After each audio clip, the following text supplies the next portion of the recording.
maglinis po tayo ng bintana, inside and out. Pero nandito lang po tayo sa loob. Kasi binalan ako ng amo ng ganito.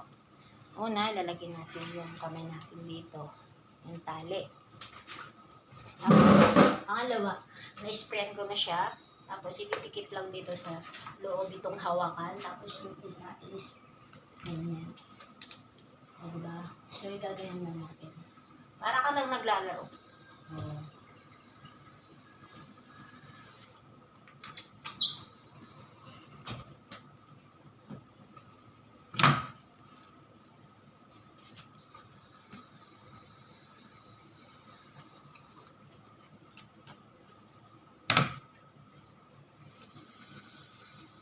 Actually, pwede naman itaas. Kaya lang maingay, sakit sa tainga. Ganyan, up and down, up and down, up and down. Pwede siyang up and down, kaya lang masakit sa tainga, ang ingay. Anyway, parang ka lang naglalaro. O, diba? Makintab na. Nahulog. Ayun. At least may solusyon. Pag nahulog siya, at least may tali sa kamay ko pa rin. O, diba?